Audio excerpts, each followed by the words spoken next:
Hey, and welcome back to another episode of Hot Comb Confessions. And tonight I'm going to be interviewing one of my favorite clients, Miss Serita, boss lady, grandmother, mother, all about her business, all about her family. Really, I could say she's one of my mentors, and I'm really happy to be talking to her tonight and for her to share her story. Stay tuned. Serita, just kind of tell us a little bit about your journey with alopecia and how it's affected you, and just share some of your experiences. So my journey began when I first began in nursing. I worked on a med surge floor that was um, a med surge slash renal floor. And basically, if the hospital was empty, they just basically admitted anybody to the floor. And so I worked night shift. I was a pretty brand new nurse, and so they admitted a patient that actually was an oncology patient, which is a cancer patient. And this patient came up, and the patient had like metastasis, meaning that the cancer had spread all over her body. And at the time, no cancer patients with running chemo should be given a nurse unless the nurse actually knew how to give the chemo. So of course the hospital greedy as hell, so they just went on ahead and admitted the patient to the floor, and then they had the chemo nurse to come up to start the chemo, and they supposed to be running back and forth to monitor the chemo. So basically, make a just fast forward. The patient became very disoriented in the middle of the night, and she pulled out her IV with the chemo going. And when me and some of my other coworkers ran in to try to assist the patient, the chemotherapeutic agent got all over us. They like just sprayed all over us and everything. And we ended up having to, after we reported it to the supervisor and the nurses from the cancer floor finally got over there. We had got the patient back into bed. We had cleaned the patient up and everything, got the patient better. And so then the nurse came and she was like, "Did you guys get get this chemotherapeutic agent all over you?" And we was like, "Yeah." And like it was all over my uniform, all over my shoes, everywhere. And another one of the nurses also got sprayed pretty bad, as well as one of the nursing assistants. Okay, can you tell the people what it was, what the medication was? So I don't want to, because I got like a non-disclosure thing with the hospital, so I can't say the name of the hospital, the drug, nothing like that. But anyway, the side effects of this drug is, of course, it makes you lose your hair. And at first when it happened, of course, I didn't know that that's what was going on, but my hair just started coming out like in gobs and gobs. And then, of course, I'm a black woman, so I like braids. So I started, I was like, okay, well, I'll just braid my hair and my hair will grow back. And every time I had braids in there, my hair, more and more hair was just coming out by the gob. So anyway, make a long story short, I ended up having to do a little lawsuit against a little lawsuit against the hospital, because they basically did not want to take responsibility for this chemotherapeutic drug causing my hair loss. And I was a young black woman, and our personality is kind of tied to our hair. Mm-hmm. And so they didn't want to take responsibility, so they just said no, like, oh no, it didn't cause it. But my other three colleagues, the same thing happened to them. Really? Same thing happened to them, right? So we basically kind of did like a little class action suit against them, and we all, they settled with us. Mm-hmm, they settled with us out of court. I know they did, ma'am. Yeah, I know they did. And so that was very traumatic in that, like, I was still like in my 30s, my mid 30s, and it was very hard, because back in those days it was like hard. It wasn't no 27 pieces. It was just like these horrible, ugly looking wigs. Wigs definitely wasn't what they are now.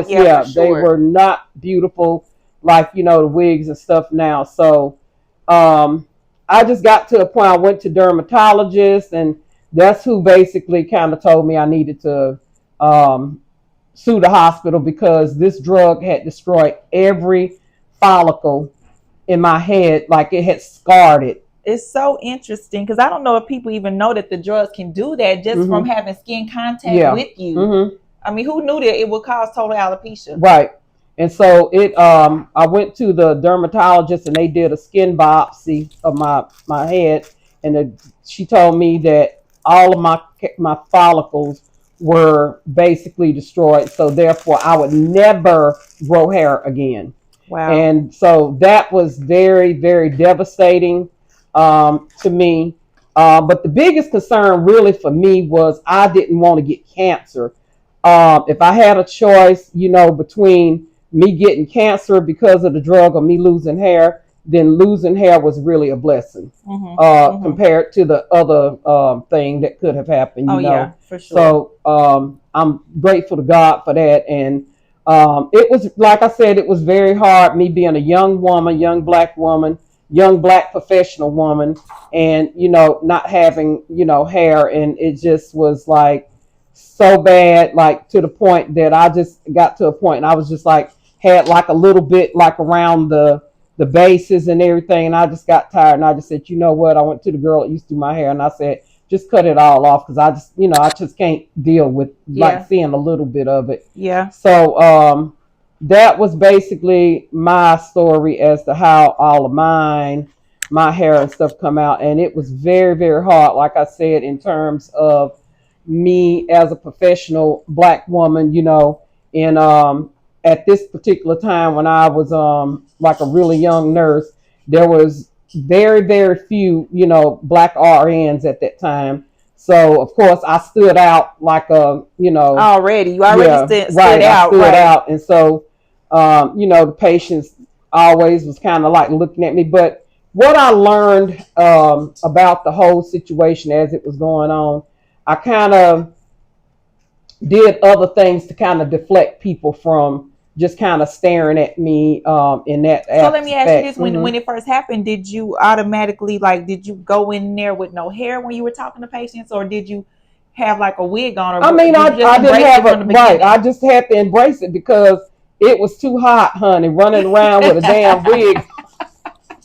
Oh yeah, it wasn't until like later when wigs started being more cuter and everything, and they started telling me about the 27 pieces and this, that, and other. That's when I started wearing it. But I mean, I just, like I said, I learned other ways to kind of get people to look at me not in a negative light, but in a positive light. So good. I got more degrees, and when you smart, people pay attention to what you say, not so much how you look like. Yeah. Now, so that's basically kind of my journey now, since we got all of these different avenues of cuteness now, honey.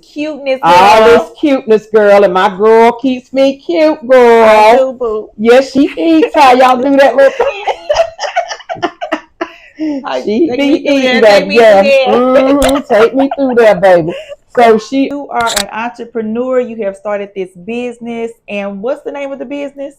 It's called Divine Guardian Hospice, and we're located at 2321 4th Street, and that's in Tucker, Georgia, 30084, in Suite 210, and we provide home hospice care for patients that are having end of life diagnoses, like COPD, congestive heart failure, dementia, Alzheimer's, and of course it is paid for by one. If a patient has Medicare, it's paid for at 100%.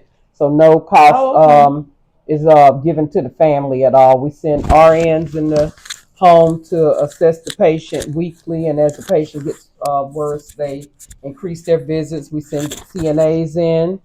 The CNAs go in and help with cleaning the patient up, bathing the patient, and everything. So we do that. They can have the CNA actually from 1 to 5 days a week. It just depends. So, and so what's the best way for families to reach you if they're interested in this? Is the email, phone number? So you can. Our email is at Divine Guardian Hospice 210 at gmail.com. That's our email again. It's Divine Guardian Hospice 210@gmail.com, or you can reach me. Again, my name is Serita, and my telephone number is 770-883-7102. Yep. If y'all have any needs, we'd be happy to come out and do an assessment of the patient.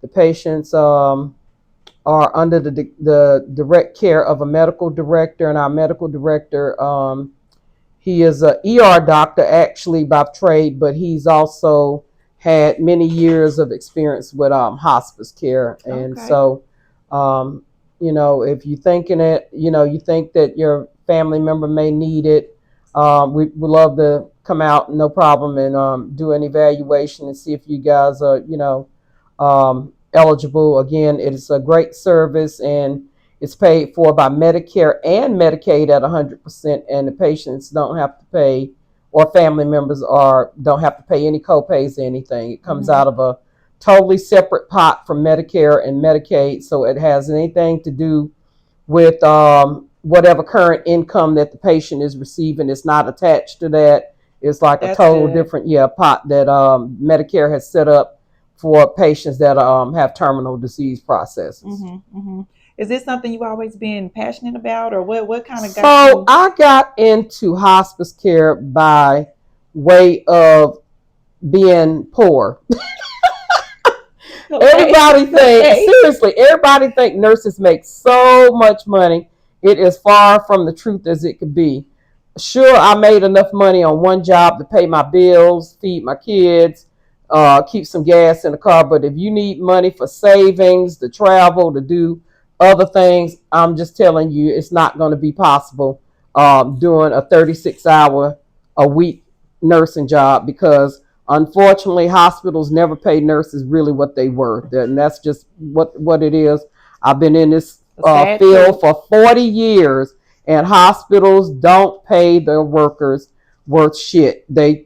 It's trickle down economics, and the trickle down don't cover everything. So if I want to travel, take my kids somewhere, then I had to always work overtime or either work another job. So I worked in the ER or ICU. That was basically my trade in terms of my career path in the ER. But I had a second job, so my second job ended up being hospice. I want to tell y'all a little bit about the wig that I installed on Miss Serita today.